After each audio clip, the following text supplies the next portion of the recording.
Julian Assange, ladies and gentlemen, is a free man.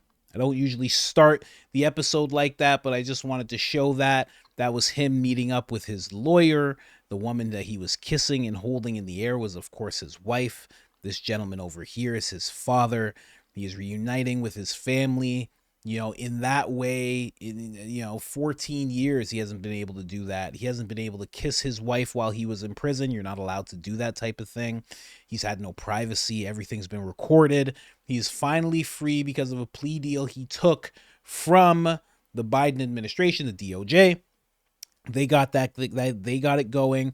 And a lot of people are saying that they only got it going and they achieved this only because Trump announced that he was going to do this when he took office once again. Now, the question is, why didn't Trump do this before? He had a chance to do this for Julian years ago. And I think some words from Tucker Carlson, without Tucker meaning to do it, because he didn't directly say this, kind of shows what happened when it came to Trump and him pardoning Julian Assange.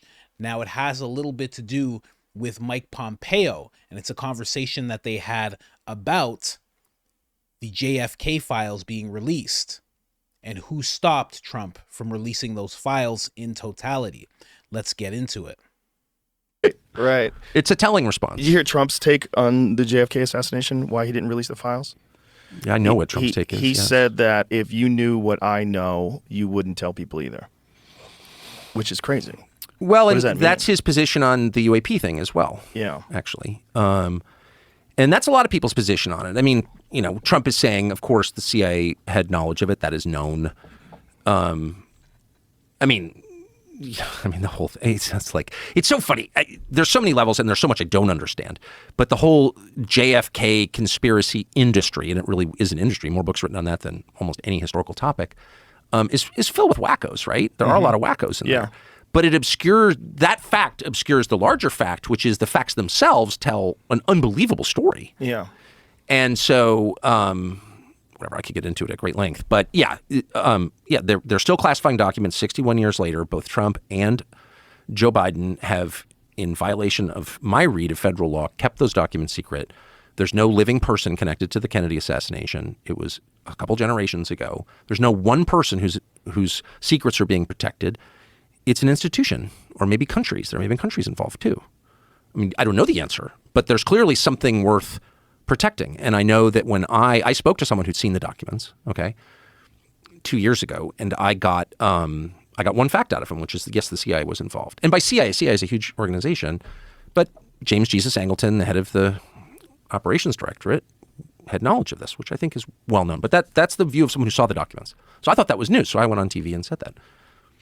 The next day, I'll never forget it, I went quail hunting, and I was driving back, and I got a phone call from Mike Pompeo's lawyer. Mike Pompeo was the Secretary of State, but before then, he was the director of the CIA. And in that position, he plotted the murder of Julian Assange, so he is a criminal as far as I'm concerned. But his lawyer called me and said, you should know that anyone who tells you the contents of classified documents has committed a crime. He's threatening me.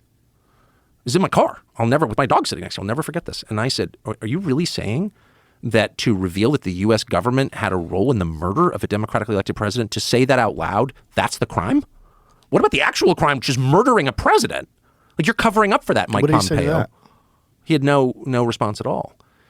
And so Mike Pompeo is the one who pressed Trump to keep those documents secret. And so it's like, what's crazy to me is not just that Pompeo did that. I think Pompeo is a really sinister person and a criminal. I think that because the facts suggest that. He was caught. Yahoo News, Mike Isikoff wrote a long piece on this several years ago. His employees went to Mike Isikoff and said, hey, Mike Pompeo was plotting to murder Julian Assange, who's never even been charged with a crime in the United States, as CIA director. That's illegal. You're not allowed. Federal employees are not allowed to just kill people they don't like. Okay, just to set the baseline here. So that's who Mike Pompeo is. But he somehow intimidated Trump into not releasing this. Well, okay, that's all bad, right? I think it's criminal behavior. What's crazy is how Mike Pompeo is treated. He's treated as like a Republican poobah in good standing. He fully expects to become the Secretary of Defense in a Trump administration, which is like completely insane. Why would you take a criminal and give him nuclear weapons? Okay, that's my view. I think it's a common sense view. And like he goes to fundraisers and dinners and everyone's like, hey, Mike Pompeo. It's like, no, you're the guy who kept information the public has a right to know secret. You're the guy who plotted the murder of someone who committed no crime. You are the outlaw. You are the bad guy. But no, he's treated as like, you know, like a pillar of Republican Washington. I think it's mind bending to watch that. And by the way, you know, whatever, that's all I'll say. By the way. No, I mean, you know, people don't say that because they're worried about getting punished on putting computer. Right. Members of Congress are terrified of the intel agencies. I'm not guessing at that. They've told me that, including people on the intel committee, including people who run the intel committee, the people whose job it is to oversee and keep in line these enormous secretive agencies whose budgets we can't even know. They're black budgets. They're the parents. The agencies are the children. They're afraid of the agencies. That's not compatible with democracy. Democracy is a really simple system, even representative democracy like ours. The people rule. They do so through elections. They express their preference through voting. They send their people to the capital city to run the government on their behalf. Whenever you have unelected people who are not accountable to anyone making the biggest decisions, you don't have a democracy. You have something else, another system. I would call it a tyranny or whatever you want to call it. It's not a democracy. So that's like super obvious. It's playing out in front of everyone and no one cares and no one does anything about it. And I think the reason is because they're threatened.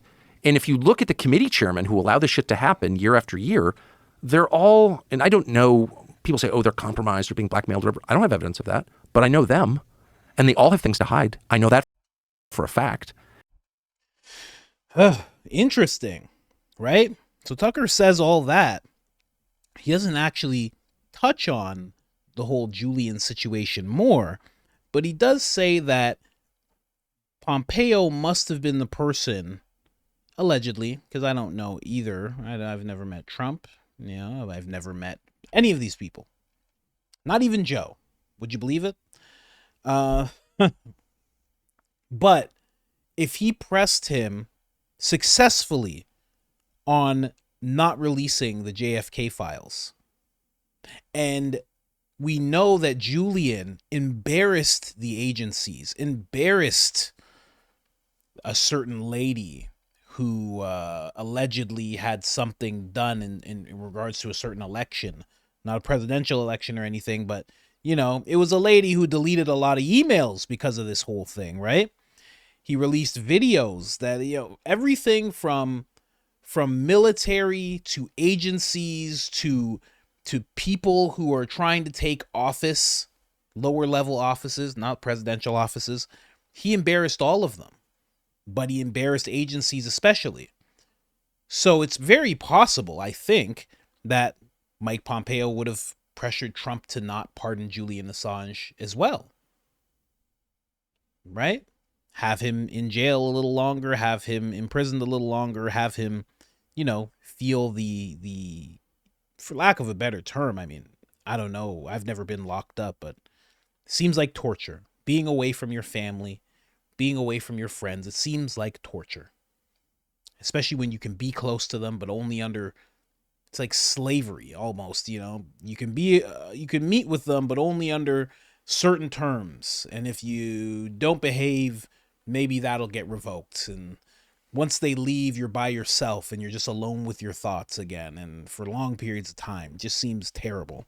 So if that's what happened, it just kind of makes you wonder if he really did plot to do something to Julian, is it possible that that will happen again? Does he have to be in an embassy for that to happen? Well, I think we've all seen throughout time that the answer is no. He doesn't have to be in any embassy. He could be anywhere. It could be anything.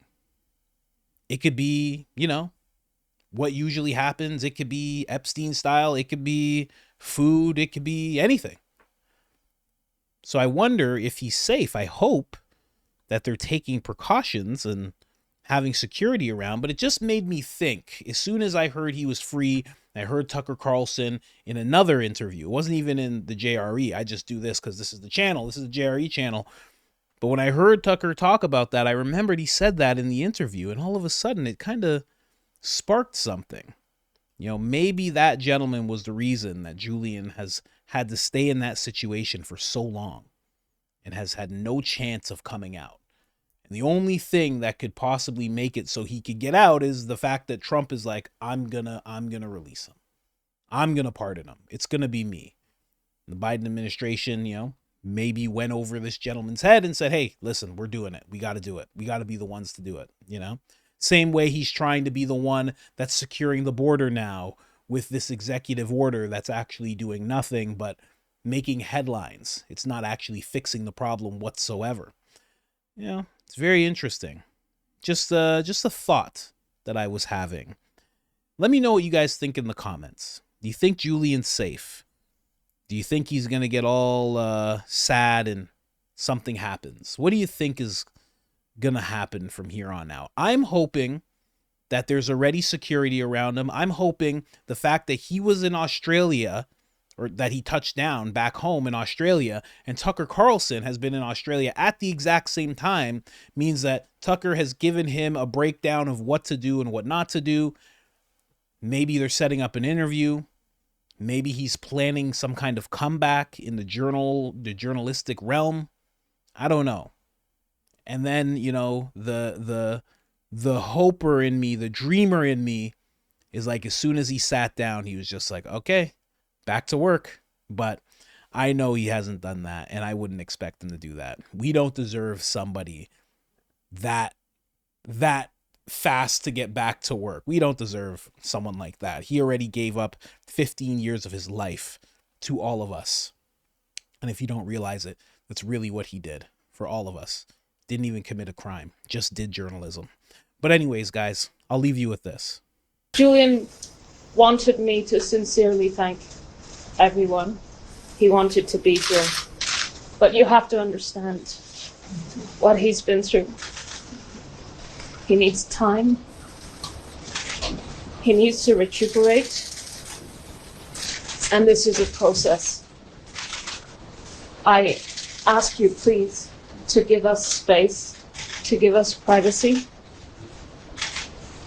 to find our place, to let our family be a family before he can speak again at a time of his choosing. I think it revealed how uncomfortable the United States government is in fact of having these arguments aired, because this case, the fact is that this case is an attack on journalism, it's an attack on the public's right to know, and it should never have been brought. Julian should never have spent a single day in prison. But today we celebrate, because today Julian is free. This is a... Well, I will say, welcome home, sir.